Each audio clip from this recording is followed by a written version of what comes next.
সংবাদ সবাইকে স্বাগত জানাচ্ছি। আমি ফিরোজ তোহা। শুরুতেই সংবাদ শিরোনাম। শুরুতেই জানাবো এই মুহূর্তে হাতে পাওয়া সর্বশেষ গুরুত্বপূর্ণ সংবাদ।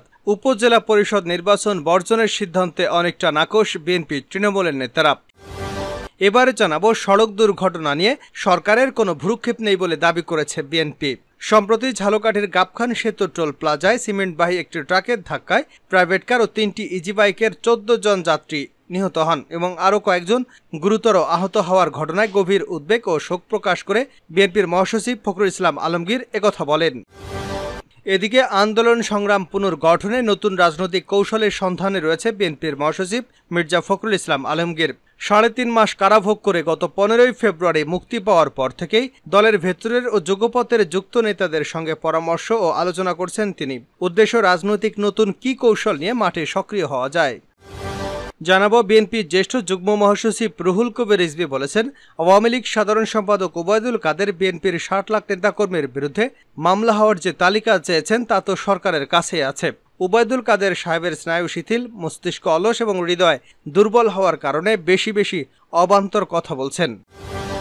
জানিয়ে দেব, আগামী সপ্তাহে ঢাকায় আসতে পারেন ভারতের পররাষ্ট্র সচিব বিনয় মোহন কোয়াত্রা। প্রস্তাবিত সফরে দ্বিপক্ষীয় সম্পর্কের গুরুত্বপূর্ণ বিষয়াদি নিয়ে আলোচনার পাশাপাশি প্রধানমন্ত্রী শেখ হাসিনাকে দিল্লি সফরের আনুষ্ঠানিক আমন্ত্রণপত্র হস্তান্তর করতে পারেন তিনি। এবং সর্বশেষ জানাবো আন্তর্জাতিক সংবাদ। নিজেকে কিভাবে রক্ষা করা যায় সেই সিদ্ধান্ত ইসরায়েল নিজেই নেবে। বুধবার দেশটির প্রধানমন্ত্রী বেঞ্জামিন নেতানিয়াহু একথা বলেছেন। এক বিবৃতিতে এ তথ্য জানিয়েছে নেতানিয়াহুর কার্যালয়। এতক্ষণ শিরোনাম শুনছিলেন, এবার বিস্তারিত। প্রিয় দর্শক, আপনি যদি এই চ্যানেলে নতুন হয়ে থাকেন, ভিডিওটি দেখতে দেখতে চ্যানেলটি সাবস্ক্রাইব করে আমাদের সঙ্গেই থাকুন। আর এই ভিডিও সম্পর্কে আপনি আপনার মূল্যবান মতামতটি কমেন্ট বক্সে জানিয়ে দিন। আর হ্যাঁ প্রিয় দর্শক, জানিয়ে দিন ভিডিওটি কোথা থেকে দেখছেন। উপজেলা পরিষদ নির্বাচন নিয়ে কৌশলী জামাত বর্জনের সিদ্ধান্তে নাখোশ বিএনপি তৃণমূল। উপজেলা পরিষদ নির্বাচন বর্জনের সিদ্ধান্তে অনেকটা নাখোশ বিএনপি তৃণমূল নেতারা।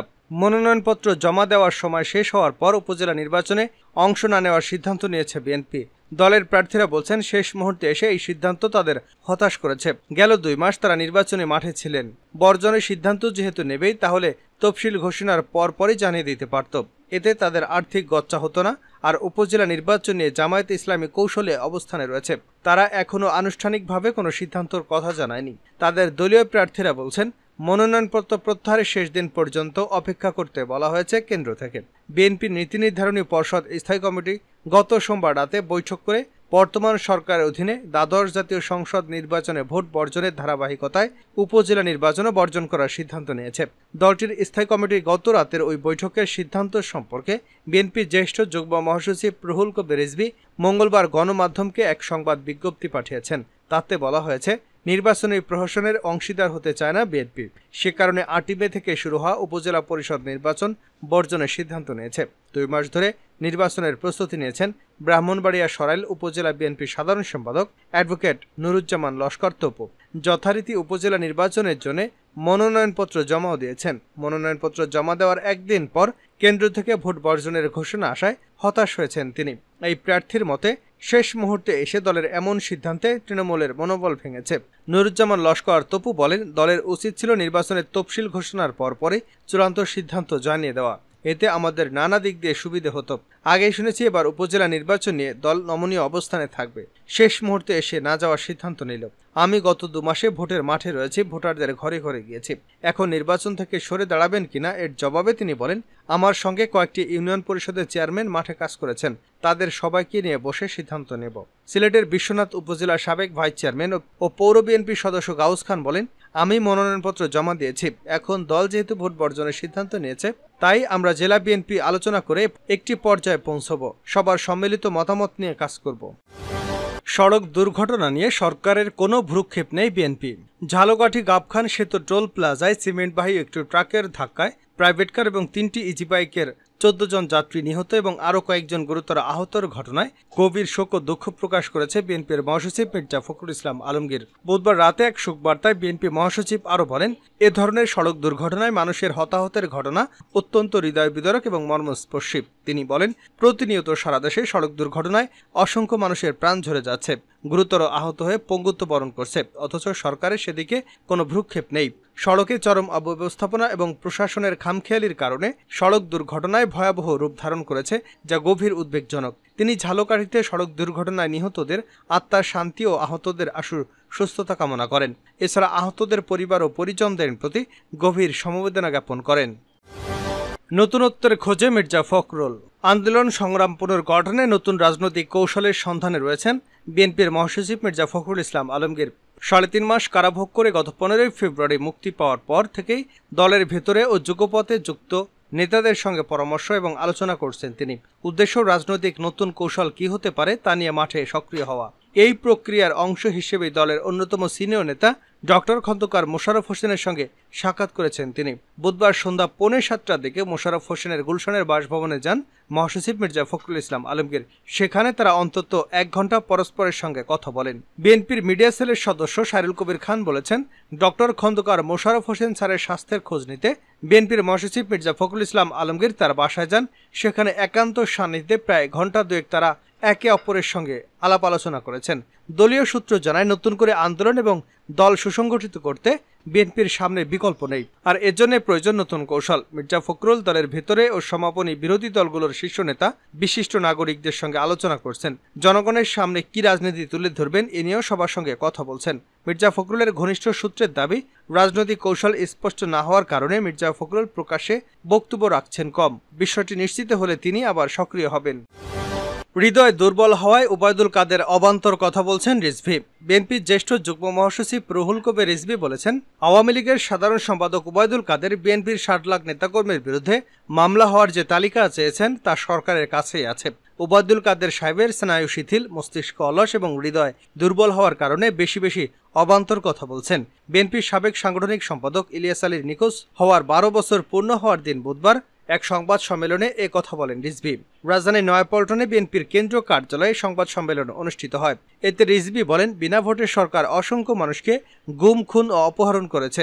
জাতিসংঘের গুমের একটি তালিকা দিয়েছে, সরকার এর কোনো জবাব দিতে পারেনি।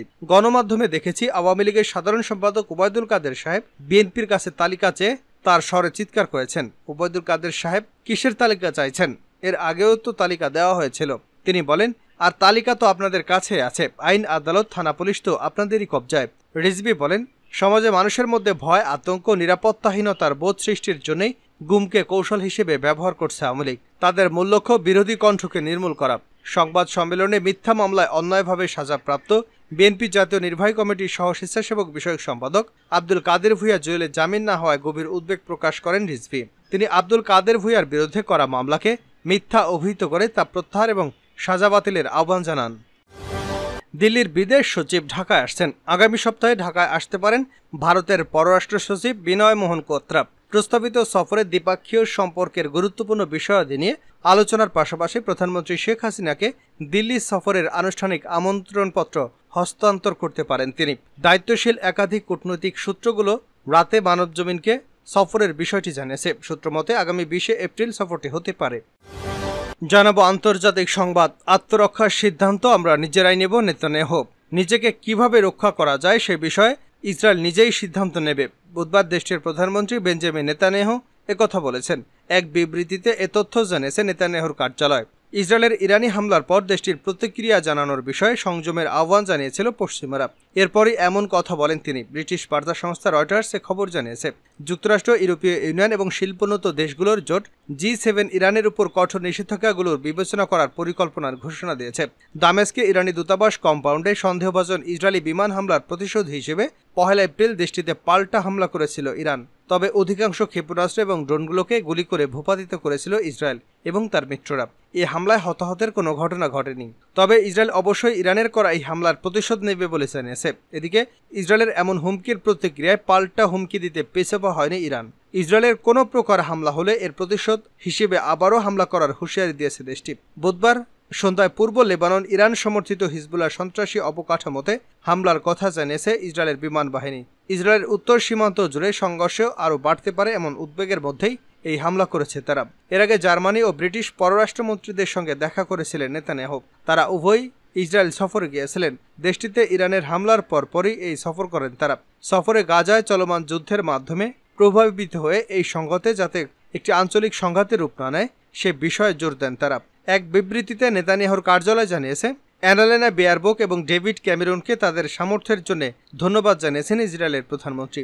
এ সময় তিনি বলেন, আমি এটি পরিষ্কার করে বলতে চাই, আমাদের সিদ্ধান্ত আমরা নিজেরাই নেব।